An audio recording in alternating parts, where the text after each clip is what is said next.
ಮೊದಲೇ ಆಗಿರ್ತಿದ್ರೆ, ಸರ್ಕಾರ ಇದಕ್ಕಿಂತ ಸ್ವಲ್ಪ ಮೊದಲೇ ನಾವು ಮಾಡಿದ ಪ್ರಯತ್ನಗಳಿಗೆ ಸರಿಯಾಗಿ ಸ್ಪಂದಿಸಿರ್ತಿದ್ರೆ ಇನ್ನೂ ಕೆಲವು ಜೀವಗಳು ಉಳಿತಿದ್ವೇನೋ. ಅಟ್ಲೀಸ್ಟ್ ಈಗ ಲೇಟಾಗಿ ಆದರೂ ಆಗಿದೆ. ಈ ಜೀವಗಳು ಹೋಗೋದಕ್ಕೆ ತಯಾರಾಗಿದ್ದಂಥ ಪರಿಸ್ಥಿತಿಯಿಂದ ಅವ್ರನ್ನ ಹೊರಗೆ ಕರ್ಕೊಂಬರೋಕ್ಕೆ ನಮ್ಮ ಪ್ರಯತ್ನವೂ ಒಂದು ಅದರಲ್ಲಿ ಕೈಗೂಡಿದೆ, ಶಾಂತಿಗಾಗಿ ನಾಗರಿಕರ ವೇದಿಕೆ ಮೂಲಕ. ಹಾಗಾಗಿ ತುಂಬಾ ಸಂತೋಷ ಆಗುತ್ತಾ ಇದೆ ಮತ್ತು ತುಂಬ ಒಳ್ಳೆಯ ಬೆಳವಣಿಗೆ ಇದಾಗಬೇಕಾಗಿದೆ. ಇದು ಒಂದು 2 ತಿಂಗಳು ಮೊದಲೇ ಆಗಿದ್ದಿದ್ರೆ ವಿಕ್ರಮ್ಗೌಡ ನಮ್ಮದೇ ಈ ಥರ ಇದು ಹೆಂಗೆ ಅನಿಸ್ತದೆ ನಿಮಗೆ? ಇಲ್ಲ, ಭಾಳ ನಿಜವಾಗಿ ತುಂಬ ವಿಷಾದಕರ. ವಿಕ್ರಮ್ಗೌಡನಂಥ ಒಬ್ಬ ಕಮಿಟೆಡ್ ಕಾರ್ಯಕರ್ತರುಗಳು ಸಿಗೋದೇ ಭಾಳ ಕಷ್ಟ. ಜೀವನನ ಇದಕ್ಕೋಸ್ಕರ, ಬಡ ಜನರ ಕಾಸಿಗೋಸ್ಕರ ಮುಡಿಪಾಗಿತ್ತಂಥವ್ರು ಅಂಥ ಕಷ್ಟದಲ್ಲಿ ಹೊಟ್ಟೆಗೂ ಸಿಕ್ತೋ ಇಲ್ವೋ ಅಂಥ ಪರಿಸ್ಥಿತಿಯಲ್ಲಿ ಬದುಕಿದಂಥವ್ರು ಹಂಗೆ ಅನ್ಯಾಯವಾಗಿ ಜೀವ ಕಳ್ಕೊಂಡಿರೋದಿದೆಯಲ್ಲ, ಭಾಳ ಅನ್ಯಾಯ. ಇದು ಅದಕ್ಕೆ ಉಳಿಬೇಕಾಗಿದ್ದ ಜೀವ ಉಳಿತಿದ್ದ ಕೂಡ ಒಂದೊಂದು 2 ತಿಂಗಳ ಮೊದಲೇ ಡೆವಲಪ್ಮೆಂಟ್ಸ್ ಆಗಿರುತ್ತೆ ಅಂತ ಅನಿಸ್ತದೆ, ಉಳಿಬೇಕಾಗಿತ್ತು. ಆಮೇಲೆ ಹೊರಗೆ ಬಂದ ಮೇಲೆ ಮತ್ತೆ ಒಂದಷ್ಟು ಕೋರ್ಟು ಕಚೇರಿ ಅಲಿಯುವ ಪರಿಸ್ಥಿತಿಗಳು ನಿಮ್ಮ ಜೊತೆ ಬಂದವರಿಗೆ ಈಗಲೂ ಅದೇ ಇದೆ. ಕನ್ಯಾಕುಮಾರಿ ಅವರು ಈಗಲೂ ಜೈಲಲ್ಲಿದ್ದಾರೆ. ಈ ವ್ಯವಸ್ಥೆ ಬಗ್ಗೆ ಏನು ಅನಿಸ್ತಿದೆ ಬೇಡಿಕೆ ಇದೆ? ಅವರು ನಮ್ಮ ಜೊತೆ ಬರಲಿಲ್ಲ, ನಂತರದಲ್ಲಿ ಬಂದರು. ಆದರೆ ಸರ್ಕಾರ ಆ ನಂತರ ತಾನು ಹೇಳಿದಂಥ ರೀತಿಯಲ್ಲಿ ನಡ್ಕೊಳ್ಳಿಲ್ಲ ಸರಿಯಾದ ರೀತಿಯಲ್ಲಿ. ಸರ್ಕಾರ ಅನ್ನೋಕ್ಕಿಂತ ಮುಖ್ಯವಾಗಿ ಅಧಿಕಾರಿಗಳ ಅಸಡ್ಡೆ. ಎಷ್ಟೊಂದು ಈಗ ಹಿಂದಿನ ಕಮಿಟಿ ಇತ್ತು, ಈ ಹೈ ಪವರ್ ಕಮಿಟಿ ನಕ್ಸಲ್ ಪುನರ್ವಸತಿದು, ಅವರು ಎಷ್ಟೊಂದು ಪ್ರಯತ್ನ ಮಾಡಿದ್ರು. ಪ್ರೊಫೆಸರ್ ಶಿವರಾಜ್ ಅಂತಿದ್ರು, ಇದು ಶ್ರೀಪಾಲ್ ಕೂಡ ಇದ್ದರು ಅದರಲ್ಲಿ. ಆವಾಗ ತುಂಬ ಪ್ರಯತ್ನ ಮಾಡಿದ್ರು. ಆವಾಗ ಸರ್ಕಾರದ ಅಧಿಕಾರಿಗಳು, ಪೊಲೀಸ್ ಅಧಿಕಾರಿಗಳು ಭಾಳ ಅಸಡ್ಡೆ ಮಾಡಿದರು. ಅಟ್ಲೀಸ್ಟ್ ಈಗಲಾದರೂ ಸರ್ಕಾರ, ಸಿದ್ದರಾಮಯ್ಯ ಆಗಿರಲಿ ಮತ್ತು ಉನ್ನತ ಪೊಲೀಸ್ ಅಧಿಕಾರಿಗಳಾಗಲಿ ಏನು ಆಶ್ವಾಸನೆ ಕೊಟ್ಟಿದ್ದಾರೆ ಅದರ ಪ್ರಕಾರ ನಡ್ಕೋಬೇಕು. ಈ ಹಿಂದೆ ಬಂದವರದ್ದು ಸಮಸ್ಯೆಗಳನ್ನ ಬಗೆಹರಿಸಬೇಕು. ಮತ್ತು ಈಗ ಬಂದವ್ರದ್ದು ಜೈಲಲ್ಲಿ ಕಳೆಯುವ ಹಾಗೆ ಮಾಡಿದಲೆ ಅವರ ಸಮಸ್ಯೆಗಳನ್ನ ಆದಷ್ಟು ಬೇಗ ಬೇಲ್ ತಗೊಂಡು ಹೊರಗೆ ಬರಲಿಕ್ಕೆ ಮತ್ತು ಕೇಸ್ಗಳನ್ನು ಸೆಟ್ಲ್ ಮಾಡ್ಕೊಳ್ಳಿಕ್ಕೆ ಸರ್ಕಾರ ಎಲ್ಲ ರೀತಿಯಲ್ಲಿ ನೆರವು ಕೊಡಬೇಕು. ಫಾಸ್ಟ್ ಟ್ರ್ಯಾಕ್ ಕೋರ್ಟ್ ಮಾಡ್ತೀವಿ ಅಂತ ಹೇಳಿದ್ದಾರೆ. ಇದೆಲ್ಲವನ್ನು ಮಾಡಿ ಯಾವ್ಯಾವ ರೀತಿಯಲ್ಲಿ ಸಾಧ್ಯ ಅವ್ರಿಗೆ ನೆರವಾಗಬೇಕು.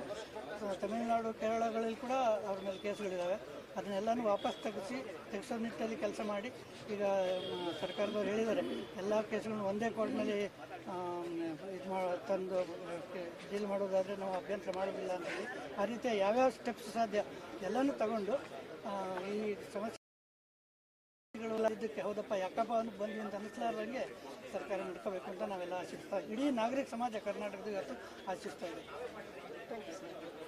ಇನ್ನೇನು ಕೆಲವೇ ಕ್ಷಣಗಳಲ್ಲಿ 6 ಜನ ಬನ್ನಿ ಈ ಕಡೆ.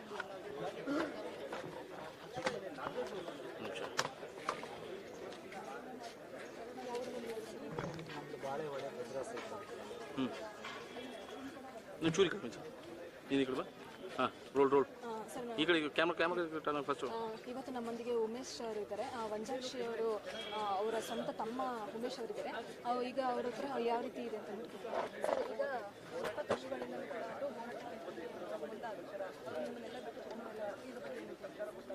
ಅಲ್ಲ, ಹೋರಾಟ ಬೇಕೇ ಬೇಕಿತ್ತು, ಅನಿವಾರ್ಯ. ಆವಾಗಿನ ಪರಿಸ್ಥಿತಿಯಲ್ಲೂ ಈಗಿನ ಪರಿಸ್ಥಿತಿಯಲ್ಲೂ ಹೋರಾಟ ಬೇಕಿತ್ತು. ಹೋರಾಟದಿಂದ ನಾವೊಂದಷ್ಟು ತಲೆ ಎತ್ತಿ ಬದುಕುವಂಥ ಕೆಲಸಗಳಾಗ್ತಾ ಇರೋದು ಹೋರಾಟದಿಂದ ಹೊರತು ಹೋರಾಟ ಬೇಕೇ ಬೇಕು ಅಂತ ಹೇಳ್ತೀನಿ. ಹೋರಾಟ ಮಾಡಿರೋದು ಒಳ್ಳೆಯದೇ, ಅದು ತಪ್ಪು ಅಂತ ನಾನು ಹೇಳ್ತಾ ಇಲ್ಲ.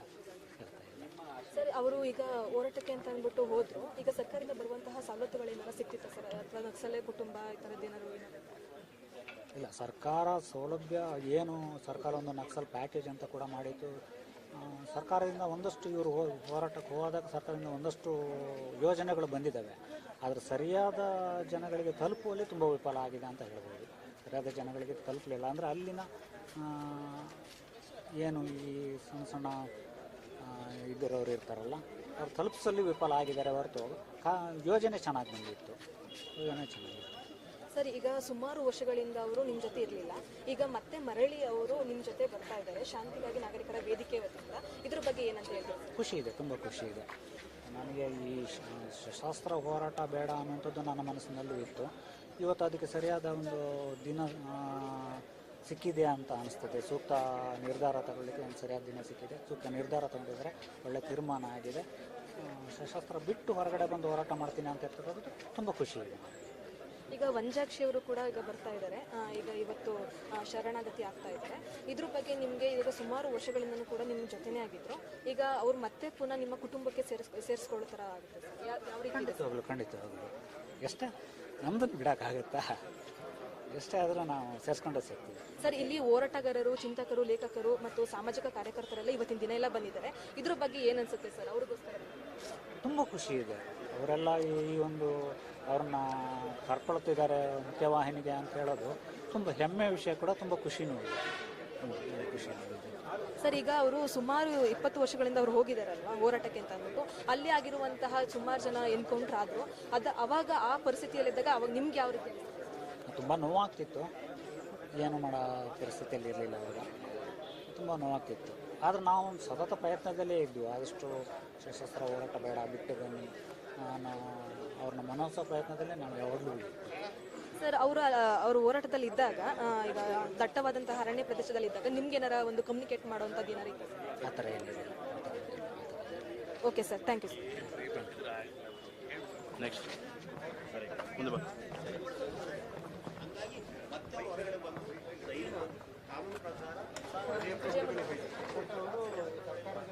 ಕಮಿಂಗ್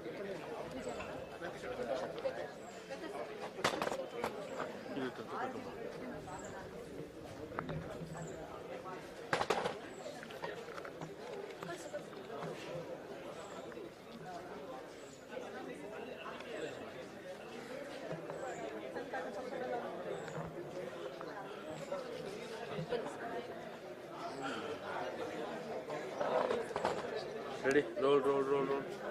ಟೈಮ್ ವೇಸ್ಟ್ ಮಾಡ್ಬೇಡ. ರೋಲ್. ಇವತ್ತು ನಮ್ಮ ಜೊತೆ ಸಾಮಾಜಿಕ ಕಾರ್ಯಕರ್ತರು ಮತ್ತು ಹೋರಾಟಗಾರರಾದಂತಹ ವೆಂಕಟೇಶ್ ಸರ್ ನಮ್ಮ ಜೊತೆ ಇದ್ದಾರೆ. ಸರ್, ಇವತ್ತು 6 ಜನ ನಕ್ಸಲರು ಶರಣಾಗತಿಯಾಗಕ್ಕೆ ಬರ್ತಾ ಇದ್ದಾರೆ. ಇದ್ರ ಬಗ್ಗೆ ಏನಂತ ಅನಿಸ್ತದೆ?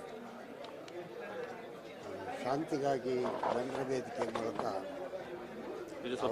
ಮಾಡ್ಕೊಳ್ಳೋದಕ್ಕೆ ಮಾತುಕತೆ ನಡೆದು ಇವತ್ತು ದಿನ ಫಿಕ್ಸ್ ಆಗಿ ಬರ್ತಾ ಇದ್ದಾರೆ. ಅವನ್ನ ಸ್ವಾಗತಿಸ್ತಾ ಇದ್ದೀವಿ. ಮುಖ್ಯವಾಹಿನಿಗೆ ಬಂದ ಮೂಲಕ ಅವರೆತ್ತಿರುವಂಥ 18 ಸಮಸ್ಯೆಗಳೇನಿದ್ದಾವೋ, ಬೇಡಿಕೆಗಳು, ಆ ಬೇಡಿಕೆಗಳನ್ನು ನಾಗರಿಕರ ವೇದಿಕೆ ಮೂಲಕ ಒಂದು ಹೋರಾಟಕ್ಕೆ ಹಣಿಗೊಳಿಸುವಂಥ ಒಂದು ವಾತಾವರಣ ನಿರ್ಮಾಣ ಆಗಬೇಕು. ಆ ಮೂಲಕ ನಾವು ಭಾಳ ದೊಡ್ಡ ಮಟ್ಟದ ಚಳುವಳಿಯನ್ನು ನಾವು ಕರ್ನಾಟಕದಲ್ಲಿ ಕಟ್ಟೋದಕ್ಕೆ ಪೂರಕವಾಗಿ ಸಹಕಾರ ನೀಡಿ ಅಂತ ನಾನು ಎಕ್ಸ್ಪೆಕ್ಟ್ ಮಾಡಿ ನನ್ನ ಮಾತು ಮುಗಿಸ್ತೀನಿ. ಸರ್, ಈಗ 20 ವರ್ಷಗಳಿಂದನೂ ಕೂಡ ದಟ್ಟ ಅರಣ್ಯ ಪ್ರದೇಶದಲ್ಲಿ ಅವರು ನಿರಂತರವಾಗಿ 20 ವರ್ಷಗಳಿಂದನೂ ಕೂಡ ದಟ್ಟ ಅರಣ್ಯ ಪ್ರದೇಶದಲ್ಲಿ ಕೂಡ ನಿರಂತರವಾಗಿ ಅವರು ಹೋರಾಟ ಮಾಡ್ತಿದ್ರು. ಇದ್ರ ಬಗ್ಗೆ ಇನ್ನು ಮುಂದಿನ ದಿನಗಳಲ್ಲಿ ಅವರು ಹೋರಾಟ ಮಾಡಿದರೆ ಯಾವ ರೀತಿ ಸಮಾಜದಲ್ಲಿ ಪರಿಸ್ಥಿತಿ ಎದುರಿಸಬಹುದು?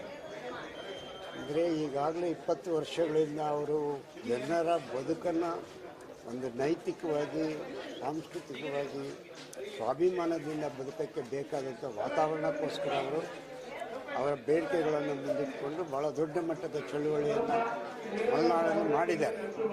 ಇದು ಸರ್ಕಾರ ಗೌರವಿಸಿ ಘನತೆಯಿಂದ ಅವರನ್ನು ನಡೆಸ್ಕೊಳ್ಳೋದು ತುಂಬ ಅನಿವಾರ್ಯ ಅಂತ ನಾನು ಭಾವಿಸ್ತೀನಿ.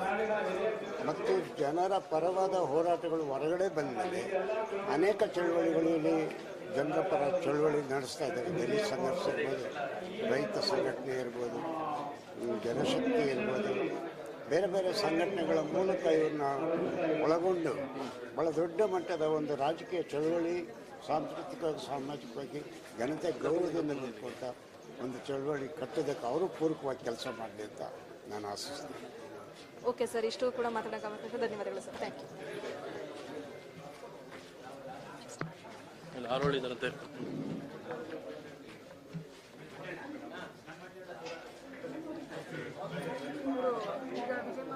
ಅಲ್ಲ, ಅವರು ಹೇಮ ಹಾರೋಳಿ ಕರ್ಕೊಂಡ್ಬರ್ತೀನಿ.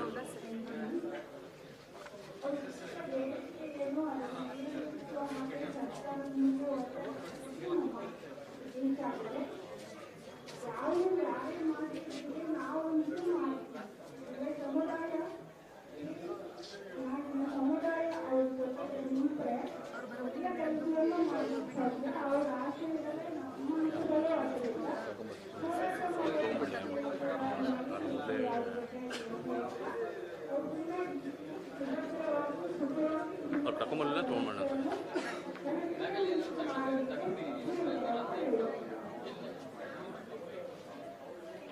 ನಮ್ಮ ನಾಡಿನ ಧನ್ಯವಾದಗಳು. ಈಗ ದಲಿತ ಚಳವಳಿಯ ಸಂಸ್ಥಾಪಕರು, ಕರ್ನಾಟಕದಲ್ಲಿ ದಲಿತ ಚಳವಳಿಯನ್ನು ಕಟ್ಟಿಕೊಡುವಂತ ನಮ್ಮೆಲ್ಲರ ಹಿರಿಯರು ಮತ್ತು ದಲಿತ ಚಳವಳಿಗೆ ಸ್ವಾಗತ ಮಾಡಲಿಕ್ಕೆ ಬೆಂಗಳೂರಿಂದ ಬಂದಿದ್ದಾರೆ. ವೆಂಕಟೇಶ್ ಅನ್ನೋರು.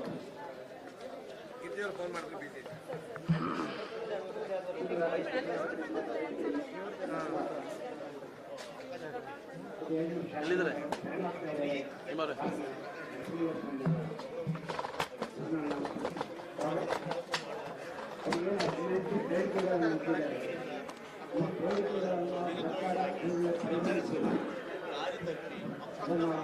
ಜಾರಿ ಮಾಡಬೇಕು ಅಂತ ನಾನು ವಿಚಾರಿಸ್ತೇನೆ. ಈಗ ಅವರು ಬೇಡಿಕೆಗಳ ಮೂಲಕ ಏನು ನಮ್ಮ ಈ ಎಲ್ಲ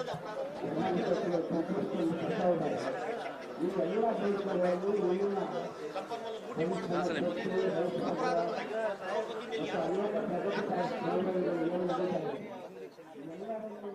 ಏನು ಮಾಡ್ಕಲ್ಲ ಮರೆ, ನಾವಿಲ್ಲಿ ಕೇಳಲೇಬೇಕಾಗುತ್ತೆ. ಇಲ್ಲ ಇಲ್ಲ ಏನು ಮಾಡೋಕ್ಕಲ್ಲ, ಅಲ್ಲೇ ಹೋಗಲೇಬೇಕಾಗುತ್ತೆ, ಏನು ಮಾಡೋಕ್ಕಾಗುತ್ತೆ.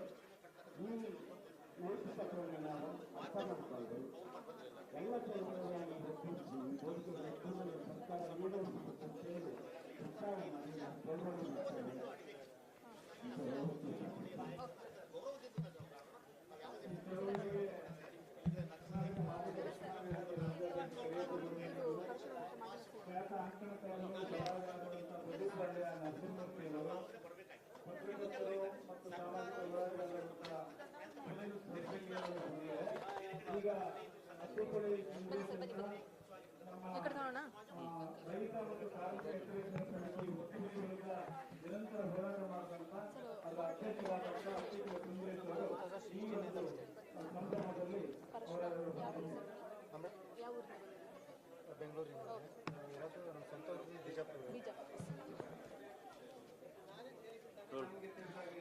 ಸುಮಾರು ವರ್ಷಗಳಿಂದ 2016ರಿಂದ ಹೊರಗೆ ಬಂದಂತಹ ಮಾಜಿ ನಕ್ಸಲಾದಂತಹ ಪರಶುರಾಮ್ ಸರ್ ಇದ್ದಾರೆ. ಸರ್, ಈಗ ನಿಮ್ಮ ಸ್ನೇಹಿತರು ಕೂಡ ಸುಮಾರು ವರ್ಷಗಳಿಂದನೂ ಕೂಡ ಹೋರಾಟ ಮಾಡಿಕೊಂಡು ಚಳವಳಿಯನ್ನು ನಡೆಸ್ಕೊಂಡು ಸುಮಾರು ಹಲವು ಬೇಡಿಕೆಗಳನ್ನು ಮುಂದಿಟ್ಕೊಂಡು ಹೋರಾಟ ಮಾಡ್ಕೊಂಡು ಬಂದಿದ್ರು. ಇವತ್ತು ಶರಣಾಗತಿಗೆ ಬರ್ತಾ ಇದ್ದಾರೆ. ಇದ್ರ ಬಗ್ಗೆ ನಿಮಗೆ ಏನು ಅನ್ಸುತ್ತೆ ಸರ್? ಬರ್ತಾ ಇರೋದು ಒಳ್ಳೇದು. ಬಟ್ ಏನಂದರೆ ಈಗ ನಾವು ಏನು ಅನ್ಕೊಂಡ್ಬಂದ್ವಿ ಅಂದರೆ ಇಲ್ಲಿ ಬಂದು ಏನಾದರೂ ಒಂದಿಷ್ಟು ಜನರನ್ನ ಕೆಲಸ ಮಾಡ್ಬೋದು, ಅವ್ರ ಮಧ್ಯೆ ಇಟ್ಕೊಂಡು ಒಳಗಡೆ ಅವಕಾಶಗಳಿಲ್ಲ. ನಮಗೆ ಎ.ಕೆ. ಸುಬ್ಬಯ್ಯ ದೊರೆಸ್ವಾಮಿ ಅವರು ನೀವು ಹೊರಗಡೆ ಬನ್ನಿ, ನಿಮ್ಮ ಅವಶ್ಯಕತೆ ಹೊರಗಡೆ ಇದೆ ಅಂತ ಹೇಳಿದ್ರು. ಬಟ್ ಆಗಿರೋದೇನೆಂದರೆ ನಾವಿಲ್ಲಿ ಬಂದು ಏನೂ ಮಾಡೋಕ್ಕಾಗಿಲ್ಲ. ಏನಂದರೆ ಇಲ್ಲಿ ಬಂದರೆ ಕೇಸ್ಗಳು 6 ತಿಂಗಳಲ್ಲಿ ಮುಗೀತು ಅಂತ ಹೇಳಿದ್ರು. ಮುಗಿಲಿಲ್ಲ. ಮೊನ್ನೆ ಮುಗಿದಿದೆ. 8 ವರ್ಷ ಆಯಿತು. ಮನೆ ಬಾಡಿಗೆ ಕಟ್ಕೊಳ್ಳೋದು ಮತ್ತು ಓಡಾಟಕ್ಕೆ ತುಂಬ ಸಾಲಗಳು ಮಾಡ್ಕೊಂಡ್ಬಿಟ್ಟಿದ್ದೀವಿ. ಮತ್ತು ಸರ್ಕಾರ ಹೇಳ್ತು ನಿಮಗೆ ಉದ್ಯೋಗ ಕೊಡ್ತೀವಿ, ಜಮೀನು ಕೊಡ್ತೀವಿ, ಮತ್ತು ನಿಮಗೆ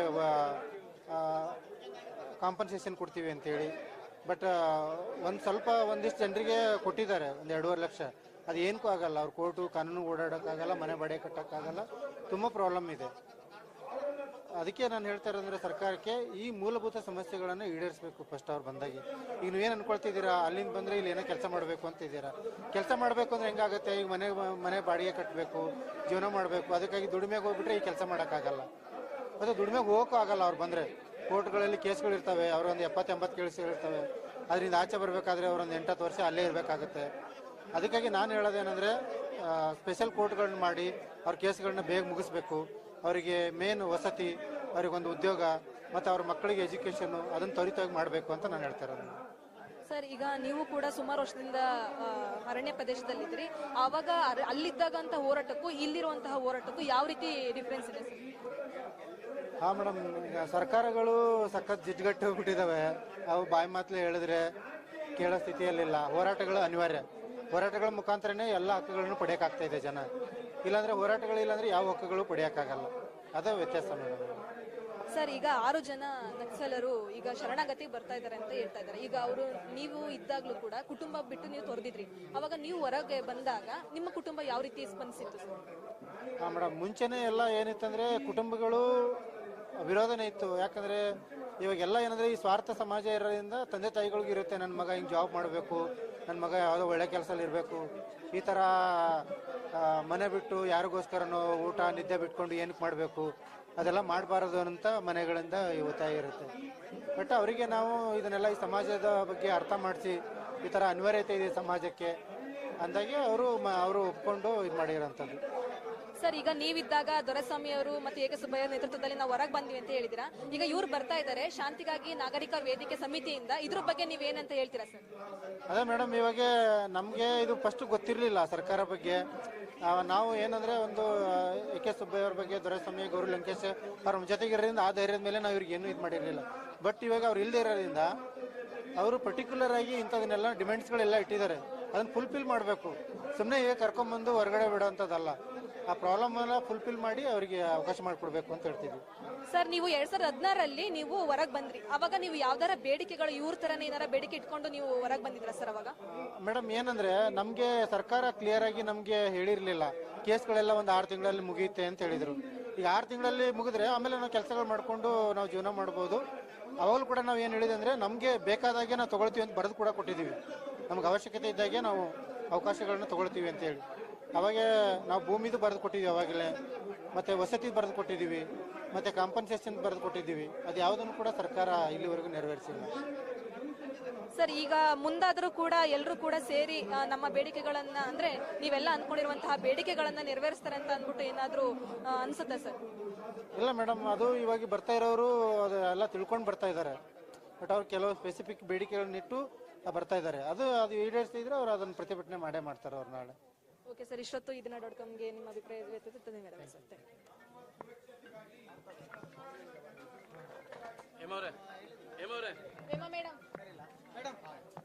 ಮೇಡಮ್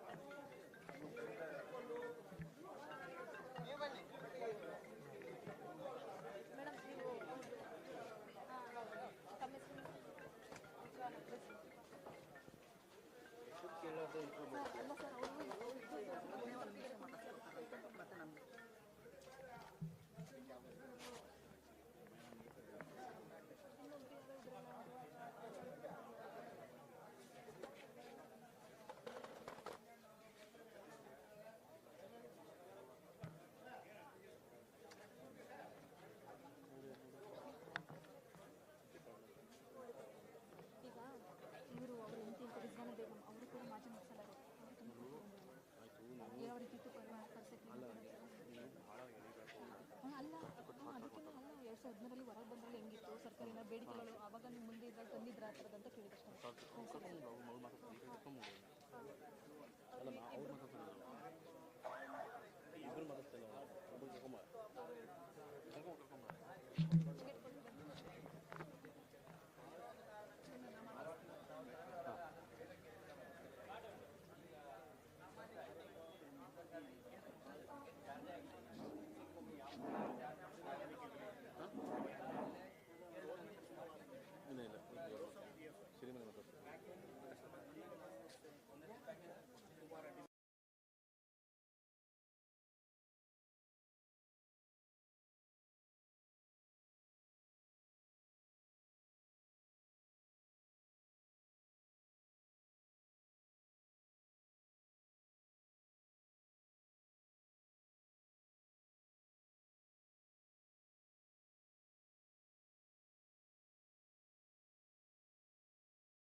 ಸರ್, ಮಾರಪ್ಪ ಅವರು ನಿಮ್ಮ ಸಹೋದರ ಇವತ್ತು ಹೊರಗಡೆ ಬರ್ತಾ ಇದ್ದಾರೆ.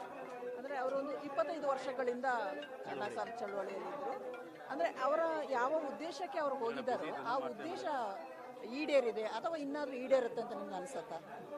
ಈಗಾಗಲೇ 25 ವರ್ಷಗಳ ಕಾಲ ಹಲವಾರು ಪ್ರದೇಶಗಳಲ್ಲಿ ಅವರು ಏನು ವಾಸ ಮಾಡ್ತಿದ್ರು ಅಲ್ಲಿರ್ತಕ್ಕಂಥ ಸಮಸ್ಯೆಗಳನ್ನು ಸರ್ಕಾರ ಗಮನಕ್ಕೆ ತಂದು ಕೆಲವು ಬಗೆಹರಿಸ್ತಕ್ಕಂಥ ಪ್ರಕ್ರಿಯೆ ನಡೆದಿದೆ. ಆದರೆ ಇನ್ನಷ್ಟು ಸಮಸ್ಯೆಗಳನ್ನು ಸರ್ಕಾರ ಬಗೆಹರಿಸಬೇಕಾಗಿತ್ತು. ಆ ಹಿನ್ನೆಲೆಯಲ್ಲಿ ಅವರು ಆ ಚಳವಳಿಯನ್ನು ಜೀವಂತವಾಗಿಟ್ಟಿದ್ದಾರೆ. ಒಂದು ವೇಳೆ ಸಮಸ್ಯೆಗಳು ಬಗೆಹರಿದ್ರೆ ಅವ್ರು ಮನೆಗೆ ಹೋಗ್ತಿದ್ರು, ಇಲ್ಲಕ್ಕೆ ಅವ್ರ ಪಾಡಿಗೆ ಅವರೆಲ್ಲೋ ಭೂಗತವಾಗಿರ್ತಿದ್ರು. ಬಟ್ ಅವರು ಇದುವರೆಗೆ ಚಳವಳಿಯಲ್ಲಿ ನಿರಂತರವಾಗಿರೋದಕ್ಕೆ ಅಲ್ಲಿರ್ತಕ್ಕಂಥ ಸಮಸ್ಯೆಗಳು ಇನ್ನೂ ಬಗೆಹರಿದಿಲ್ಲ ಅನ್ನೋ ಕಾರಣಕ್ಕೋಸ್ಕರ ಅವರು ಚಳವಳಿಯನ್ನು ನಿರಂತರವಾಗಿ ಮಾಡ್ತಾರೆ. ಬಟ್ ಚಳವಳಿಯನ್ನು ಸರ್ಕಾರ ಹಿಂಸಾತ್ಮಕ ಚಳವಳಿ, ಅದೊಂದು ಭಯೋತ್ಪಾದಕ ಚಳವಳಿ, ಅದು ಅಸಂವಿಧಾನಿಕ ಚಳವಳಿ ಅಂತ ತೀರ್ಮಾನ ಮಾಡೋದಿಲ್ಲ.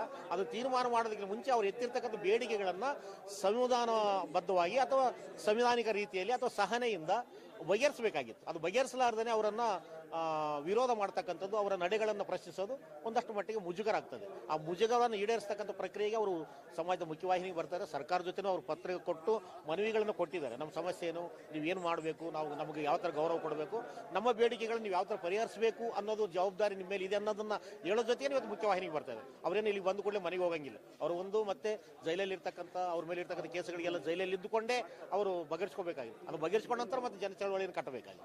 ಹಂಗಾಗಿ ಅವರು ಜನ ಚಳವಳಿ ವಿಶ್ವಾಸ ಇಟ್ಟೋದವರು.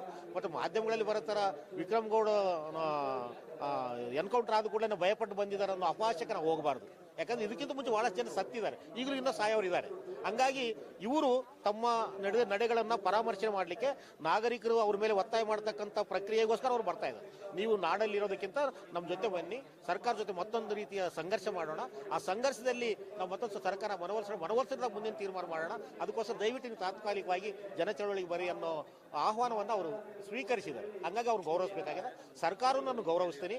ಬೇರೆ ಕೇವಲ ಅವ್ರನ್ನ ಆಹ್ವಾನ ಮಾಡಿಕೊಂಡು ಮತ್ತೆ ಜೈಲಿಗೆ ತಾಳೋದಲ್ಲ, ಅವರ ಮೂಲಭೂತ ಸಮಸ್ಯೆಗಳಿಂದ ಅವ್ರು ಬಗೆಹರಿಸ್ತಕ್ಕಂಥ ಪ್ರಾಮಾಣಿಕ ಪ್ರಯತ್ನ ಮಾಡಬೇಕು. ಯಾಕಂದ್ರೆ ಮಾರಪ್ಪನ ತಾಯಿ ಮುಪ್ಪಿನ ಮುದುಕಿ, 75 ವರ್ಷ. ಅವರ ಅಣ್ಣ ದೇವೇಂದ್ರಪ್ಪ ಹಾರ್ಟ್ ಪೇಷಂಟ್, ಅವರು ಸತ್ತೋಗಿದ್ದಾನೆ ಮಾರಪ್ಪ ಅಂತ ತೀರ್ಮಾನ ಮಾಡಿದ್ರು. ಅದೇ ಥರ ಇನ್ನು 6 ಜನ ಕುಟುಂಬಗಳು ಅಥವಾ ಇನ್ನು ಅಡವಿಯಲ್ಲಿ ಅಥವಾ ಕಾಡಲ್ಲಿರ್ತಕ್ಕಂಥ ಕುಟುಂಬಗಳು ಕೂಡ ಅವ್ರು ಸತ್ತಿದಾರೋ ಇನ್ನು ಬರ್ತಾರೋ ಇಲ್ಲನ್ನೋ ಗಾಬರಿಯಲ್ಲಿದ್ದಾರೆ.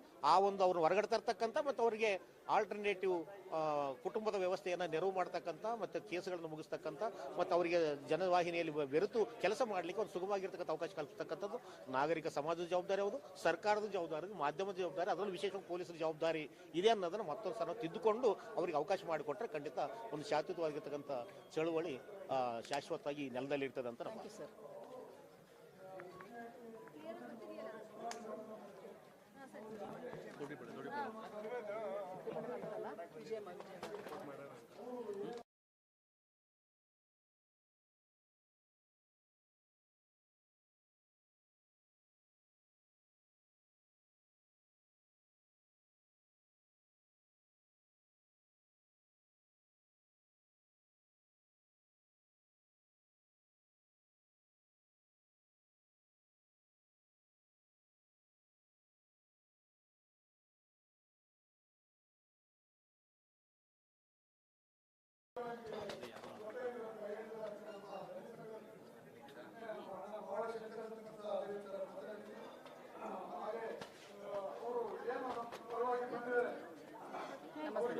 ಈಗ ಇವತ್ತು ಒಂದಷ್ಟು ಜನ ಹೊರಗಡೆ ಬರ್ತಾ ಇದ್ದಾರೆ ನಕ್ಸಲ್ ಚಳವಳಿಯಲ್ಲಿ.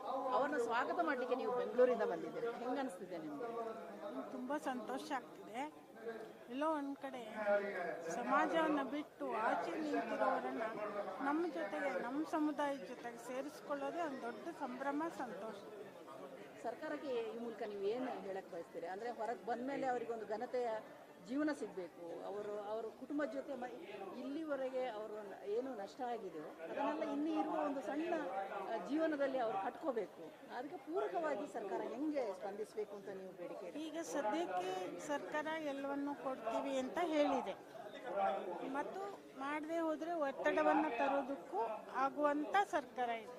ಅಂದರೆ ನಮ್ಮನ್ನು ಹಾಗೆ ಹೊರಗೆ ಎಸ್ತಿಲ್ಲ, ನಮ್ಮ ಬೇಡಿಕೆಗಳನ್ನು ದೂರ ಮಾಡಿಲ್ಲ. ಸರ್ಕಾರ ಕಿವಿ ಕೊಡೋಷ್ಟಿದೆ.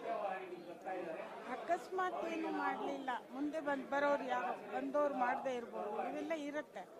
ಹಂಗಿದ್ದಾಗ ನಾನು ಹೇಳೋದು ಹೇಳೋದು ನಾವು ಸಮುದಾಯವೇ ಮಾಡಿರೋದು, ನಾವೇ ಮಾಡೋಣ, ನಮ್ಮ ಕೈಲಾಗಿದ್ದೆಲ್ಲ ನಾವೇ ಎಲ್ಲ ಮಾಡಿ ಅವ್ರಿಗೊಂದು ನೆಲೆ ಒದಗಿಸಿ ಅವರು ಸಮಾಜದಲ್ಲಿ ಏನು ಅವರು ಅಲ್ಲಿ ಕಾಡಿನಲ್ಲಿ ಇದ್ದು ನಾನು ಏನೋ ಮಾಡಬೇಕು ಅನ್ನೋ ಆದರ್ಶ ಇಟ್ಕೊಂಡಿದ್ರು, ಆ ಆದರ್ಶವನ್ನು ಇಲ್ಲಿಯೂ ಪಾಲಿಸುವ ಹಾಗೆ ನಾವು ಅವಕಾಶಗಳನ್ನು ಮಾಡಿಕೊಡೋಣ, ಅವ್ರ ಬದುಕಿಗೆ ನೆಲೆ ಒದಗಿಸೋಣ. ಇದು ಸಮುದಾಯದ ಜವಾಬ್ದಾರಿ, ಸಮಾಜದ ಜವಾಬ್ದಾರಿ. ಅಂದರೆ ಸಮುದಾಯದ ಕರ್ತವ್ಯ ಇಲ್ಲಿಗೆ ಮುಗಿಯಲ್ಲ, ಅವರ ಹೊರಗೆ ತರೋದಷ್ಟೇ ಅವರ ಕರ್ತವ್ಯ ಅಲ್ಲ, ಅವರ ಘನತೆಯ ಬದುಕು ಸಿಗೋ ತನಕ ಒಂದು ಸರ್ಕಾರಕ್ಕೆ ಒತ್ತಡ ಹಾಕೋ ಕೆಲಸನ ನಾಗರಿಕ ಸಮಾಜ ಮಾಡಬೇಕು ಅಂತ ಹೇಳೋದು ನಿಮ್ಮ ಮಾಡಬೇಕು, ಮಾಡ್ತೀವಿ.